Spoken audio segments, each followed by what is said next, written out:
مجھے اور میری اولاد کو پانی سے پیاس سے تڑپایا، میرے سب دوستوں کو شہید کر دیا، میری جان لینے کے اوپر تلے ہوئے ہیں۔ اگر اس کا تعلق ملک سے ہے تو ہمیں ملک کی کوئی ضرورت نہیں، ہمیں اجازت ہو ہم کہیں اور ملک کے اندر چلے جائیں گے۔ مگر یہی جواب آتا، نہ پانی دیا جائے گا اور نہ ہی چھوڑا جائے گا جب تک یزید کو اپنا خلیفہ نہیں مانو گے۔ تو کہا میں اس کو کیسے خلیفہ مانوں جو شریعت دینیہ کو بدل کر رکھ دینا چاہتا ہوں، اس کو کیسے خلیفہ مانوں؟ عمر بن سعد اپنے ظالموں دوسرے فوجیوں سے کہتا ہے، خبردار اس سے کہو اپنی خاندانی شرافت بند کرے، خاموش ہو جائے، اس سے کہو یزید کو خلیفہ مانتا ہے تو ٹھیک ہے ورنہ لڑائی کے لیے تیار رہے۔ ان سے کہا جاتا ہے علی کے بیٹے چپ ہو جا، اپنی خاندانی شرافت بیان کرنا بند کر دے، یا مان لے یزید کو خلیفہ یا پھر لڑائی کے لیے تیار رہے۔ اس کے بعد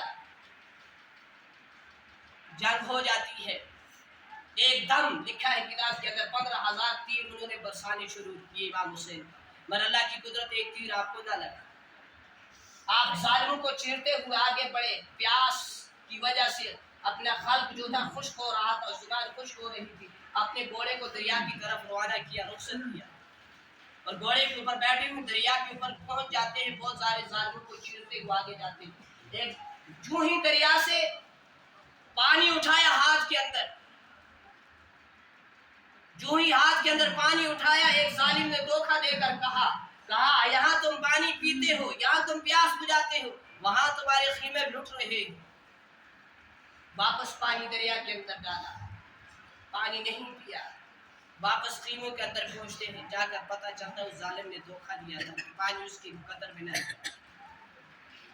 آپ نے لڑائی کے میدان میں آنا چاہا، شہزادیوں سے کو اللہ کے حوالے کیا، اور ان میں سے ان کی بہن جو تھی حضرت امام حسین کی بیوی، اس نے کہا کہ آپ کی بہنیں وغیرہ جو ہیں یہ تو اولاد رسول ہیں، میں تو ایران دنیا کے لحاظ سے ایران کے بادشاہ کی کیا ہوں، بیٹی ہوں، ان کی عزت کا لحاظ تو لوگ کریں گے، میری عزت کے بارے میں کون سوچے گا، کس کے حوالے کر کے جا رہا ہے؟ کہا جس اللہ کی دین کے لیے جان دے رہا ہوں اسی اللہ کے حوالے تمہیں کرتا ہوں۔ لڑائی کے میدان میں آئے، ان کتوں سے ظالموں سے لڑنا شروع کیا، ایک دم انہوں نے نیزے برسائے، تیر برسائے، تلواروں سے حملہ آور ہوئے، اور اس نازک جسم کو چھنی کر دیا جو جسم نبی علیہ السلام کے ہم مشابہ تھے۔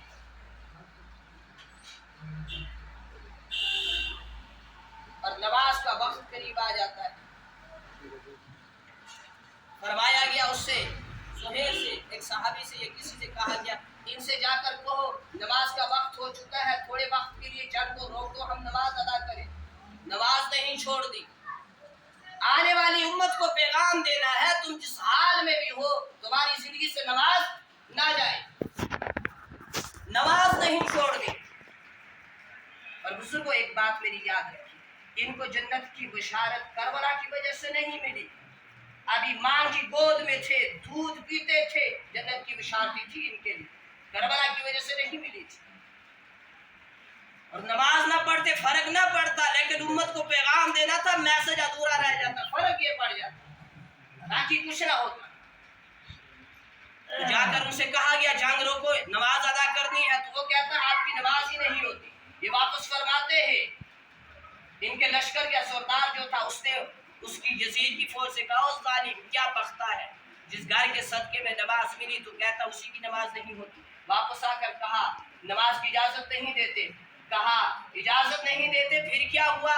نماز تو ہم نے نہیں چھوڑ دی، آدھے لڑو اور آدھے نماز پڑھو۔ پھر نماز پڑھنے والے لڑنا اور لڑنے والے نماز پڑھ لینا، مگر نماز نہ چھوٹی۔ اور بزرگوں حضرت امام حسین رضی اللہ تعالی عنہ کا سر مبارک دست قاتل نے اس وقت کاٹا جب حضرت امام حسین رضی اللہ تعالی عنہ کا مبارک سر اللہ کے حضور میں سجدے کے اندر جھکا ہوا۔ اور آپ کو وہ وقت میں تھوڑا سا آپ کو پیچھے لے جاؤں، وہ وقت بھی یاد ہوگا جب اللہ نے فرشتوں سے کہا تھا کہ میں اپنا خلیفہ بنا رہا ہوں دنیا کے اندر، اپنا نائب بنا رہا ہوں، تو فرشتے کہنے لگے، فرشتوں نے عرض کیا تھا رب سے نحن نسبح بحمدک ونقدس لک، یا اللہ تیری تسبیح بیان تو ہم کرتے ہیں، سجدے تو ہم تجھے کرتے ہیں، تیری عبادت تو ہم کرتے ہیں، ان کو کیوں بنا رہا ہے؟ یہ تو دنیا کے اندر عجیب عجیب کام کریں گے۔ تو اللہ نے جواب فرمایا تھا قال انی اعلم ما لا تعلمون، جو میں جانتا ہوں وہ تم نہیں جانتے۔ لیکن آپ کو وہ کہانی یاد ہوگی جب فرشتوں نے کہا تھا یا اللہ انسان کو پیدا نہ کر، یہ دنیا کے اندر اور کام کرے گا، تو آج اللہ نے فرمایا ہوگا جب حضرت امام حسین کا ساتھ سجدے کے اندر تھا، اس وقت اللہ نے کہا ہوگا فرشتوں نیچے دیکھو کربلا کی زمین کی طرف، تم کہتے تھے انسان کو نہ بناؤ، دیکھو اس کی امام حسین کے سجدے کی طرف، تم پوری زندگی کے رکوع لاؤ، تم پوری زندگی کے سجدے لاؤ، تم پوری زندگی کی عبادت لاؤ، تم پوری زندگی کا قیام لاؤ، تم پوری زندگی کے رکوع لاؤ، تم پوری زندگی کی عبادات لاؤ، امام حسین کی سجدے کی زکوٰۃ نہیں بن سکتی۔ دیکھو ذرا کربلا کی زمین کی طرف، آسمان سے نیچے جا کر دیکھو، دیکھو میرے اس بندے نے کتنا لمبا سجدہ کیا کہ تمہاری پوری زندگی کی کمائی ایک طرف اور اس کا ایک سجدہ ایک طرف برابر نہیں ہو سکتا۔ تو خیر بزرگوں، میں نے مختصر کر کے کربلا کا واقعہ مکمل کیا آج۔ اس سے میں یہی عرض کروں گا بزرگوں اور دوستوں، اس کا پیغام یہی ہے، اللہ کے دین کے لیے اپنی جان قربان پیش کرتے رہو۔ تمہاری زندگی کے اندر جو بھی حالات آ جائے، جو بھی وقت آ جائے، تمہاری زندگی سے نماز قضا نہ ہو۔ تو بزرگوں کربلا کے پیغام کو سمجھے، اس کے درس کو سمجھے، اس کے سبق کو سمجھے، تو اپنی زندگی کو سنواریں۔ ٹھیک ہے انشاءاللہ ہم کوششیں کریں گے، ہم ہماری زندگی کے اندر جیسے بھی حالات آ جائے ہم اپنی زندگی سے نماز کو قضا نہیں ہونے دیں گے۔ اللہ پاک ہم سب کو عمل کی توفیق نصیب فرمائے۔